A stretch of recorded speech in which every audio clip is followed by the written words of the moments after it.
Estamos de volta com o Dedinho de Prosa, entrevistando o doutor Celestino. Eu lhe perguntei ainda há pouco se existe mais de um Deus, por uma simples razão.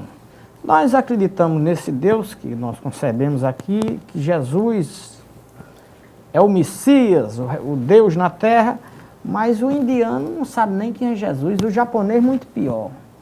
E aqui, como é que vai resolver isso? O japonês não vai à missa. Tá salvo? Essa que é a grande questão. Boa pergunta sua, porque se você for historicamente verificar, toda a história das religiões do mundo surgiram na antiga Mesopotâmia, onde estavam os sumérios, os assírios e os babilônios. E ali, os chamados zigurates dos sumérios tinham em torno de 22 mil divindades. Então, depois vem os egípcios, vem os hindus, vem outras civilizações, cada um com uma gama de deuses. Aí entra Moisés. Moisés entrou exatamente para implantar o monoteísmo, ele e Abraão. Daí que a Bíblia, a partir de Abraão, ao sair lá da Caldeia, lá no sul da Mesopotâmia, ele ouve uma voz e aí ele começa a implantar o monoteísmo. E lá no Deuteronômio, capítulo 6, versículo 4, no texto original está escrito: Shomea Israel, Yahvé Eloheinu, Yahvé Echad. Em outras palavras, traduzindo: ouve, ó Israel, Yahvé é o nosso Deus, Yahvé é único. Então, a partir do Deuteronômio 6,4 foi implantado o monoteísmo. Mas esse monoteísmo, infelizmente, ainda hoje não é tão respeitado pelas religiões, inclusive as cristãs, porque o próprio Jesus nunca disse que era Deus, ele era o Filho de Deus enviado. Quando chamaram ele de bom, ele disse: não me chame de bom, bom é meu Pai que está nos céus. E, Pai, em tuas mãos eu entrego o meu espírito. Deus não podia entregar o espírito dele a ele mesmo. Jesus, na nossa concepção e humilde pesquisa, foi o maior espírito que já pisou esse planeta. É o governador do planeta Terra. É um Deus para o planeta Terra. Mas quando Moisés traduz o Gênesis, ele escreve lá: no princípio criou Deus os céus e a terra. Ele não fala de universo. Ele fala da criação do planeta Terra. E o planeta Terra, quem dirige, quem governa, é Jesus. Então ele pode ser considerado um Deus. O planeta Terra, quem governa é Jesus, mas o lado ocidental, Sim, do lado oriental. Não, mas mesmo do lado oriental. No Japão, se o senhor disser Jesus, o cara diz: quem ninguém é essa conhece, figura? mas o japonês tem a mesma filosofia. Onde você encontra o hinduísmo, Shiva, Krishna, onde você encontra a visão daquelas pessoas, dos avatares orientais, tem a mesma filosofia de Jesus. É o amor, o respeito pela vida, pelo semelhante. Então, isso significa que Jesus provê em todos esses países a sua filosofia de amor e de igualdade. A minha mulher insiste, leia a Bíblia, eu nunca me dispus a ler a Bíblia, porque as pessoas que leram, pelo menos a grande maioria, e conversa comigo, eu não sinto muita segurança, vejo muitos equívocos. Claro. E eu, de cima da minha ignorância sobre religiões, eu tenho uma pergunta que ninguém nunca me respondeu. Por que é que o romano matou Jesus e a culpa é do judeu? Eu nunca consegui entender. Outro problema, essa pergunta é fantástica, porque eu fazia a mim, quando eu era seminarista, que eu fazia via sacra no seminário, e eu via dizer que quem matou Jesus foi o judeu, era o soldado romano. O soldado romano, o imperador romano Tibério? Eu lhe aconselho a ler um livro de um grande jurista israelense, professor da Universidade Hebraica de Israel, O Julgamento de Jesus. O nome dele é Haim, H-A-I-M, Kohn. Esse rapaz, ele mostra todos os erros com relação ao julgamento de Jesus. Qual era o interesse que o judeu tinha de matar Jesus se ele era uma possibilidade de libertar-se do romano?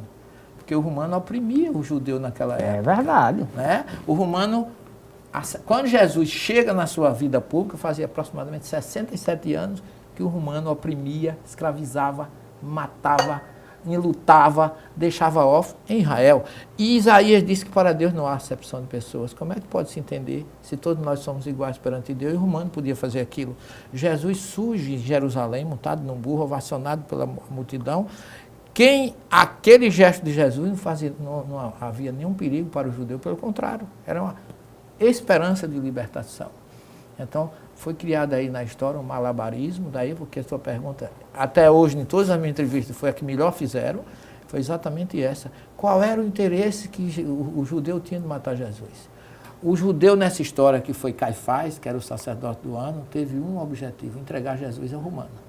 Porque aquele gesto de entrar em Jerusalém despertou em Pilatos. Quem é esse camarada que está expondo, ou pondo em perigo o poder romano na Palestina? Então eu quero esse homem. E o crucificou. Quem crucificou Jesus foi Pilatos. Foi, né? Pois é. Outra coisa que eu não entendo, na minha santa ignorância, repetindo, tem muita coisa que eu não entendo. Por que que Jesus morreu para nos salvar?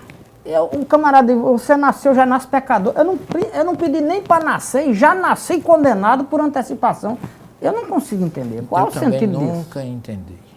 Isso aí é uma pecador, teologia dogmática que eu mesmo como seminarista eu não aceitava. Ezequiel 18 fala que é preciso acabar com esse provérbio em Israel de que o pai chupa frutas verdes e o dente dos filhos desbota. Nem um pai paga pelo filho, nem um filho paga pelo pai. Cada um paga por si. Cada um responsabilidade individual. É a lei de causa e efeito. Jesus fala disso, a cada um será dado segundo as suas obras. Se Jesus deixou a grande salvação que ele deixou para mim, para você e para quem está nos assistindo, é a mensagem do Evangelho. O que ele derramou na cruz como sangue, se salvou alguns judeus daquela época, porque ou era Jesus e ele morrer muito judeu. Está lá em João 11:47. Caifás diz assim, vocês não sabem o que está acontecendo. É preciso que um morra para que muitos judeus sejam salvos. Porque se Jesus não tem sido entregue a Roma por Caifás, ia morrer muitos judeus. Então, Jesus, a morte dele chama atenção para quem ele foi, para o que ele ensinou e para a mensagem que ele deixou através daqueles que conviveram com ele. Mas cada um paga por si.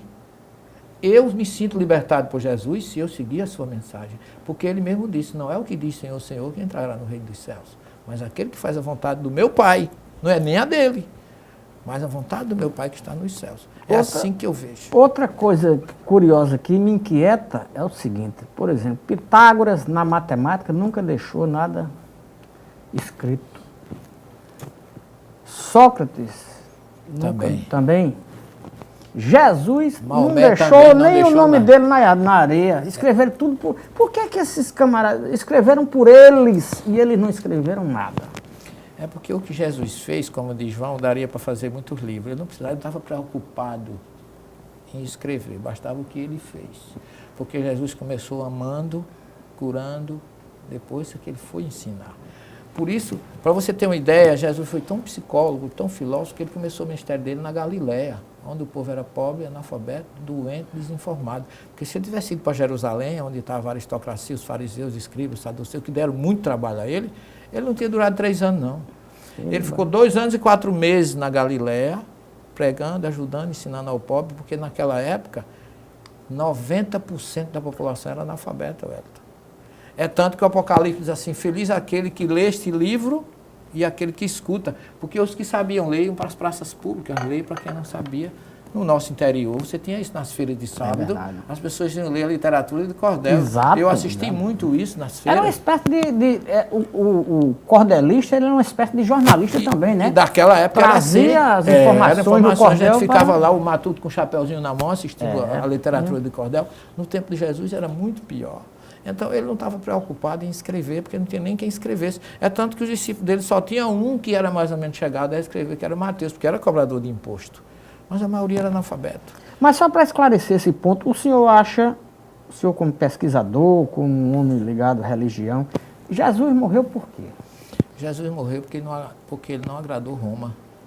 Agora estava... Ele veio para contrariar, fazer justiça, agora, pega esse camarada... Agora tenho que deixar bem claro que existia, pelos profetas, várias informações de que ele aconteceria isso com ele.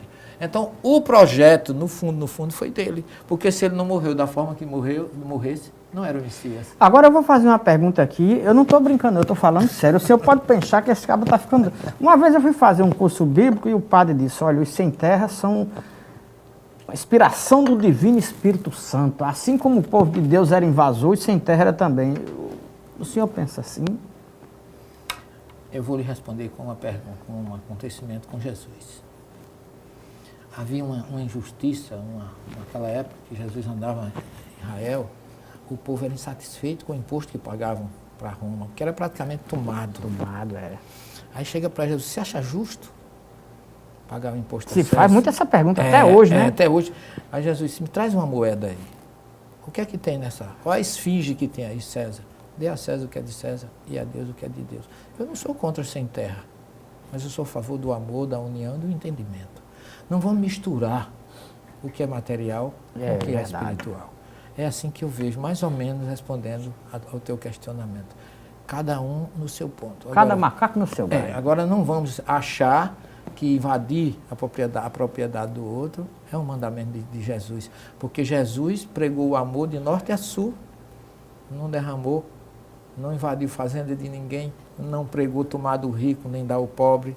Ele falava da injustiça, que era uma coisa que todo mundo, ninguém gosta de injustiça. Mas ele sempre acha que o que é de Deus é de Deus, o que é do homem é do homem. E eu vejo da mesma forma. Pois é, e eu quero, infelizmente chegamos ao final e eu quero lhe agradecer por essa entrevista. Outra hora a gente continua esse papo. Eu estarei sempre à disposição, Wellington. Eu já lhe encontrei várias vezes por aí. Não sabia que você era meu colega de universidade, foi uma grata surpresa. E eu estarei sempre à disposição para a gente, num dedinho de prosa aqui, a gente poder trazer alguma informação para você, que é uma pessoa que sabe perguntar, deixa a gente bem à vontade, e eu gostaria realmente, se possível, oportunamente, a gente continuar. Com certeza, já está feito o convite. E o dedinho de prosa fica por aqui.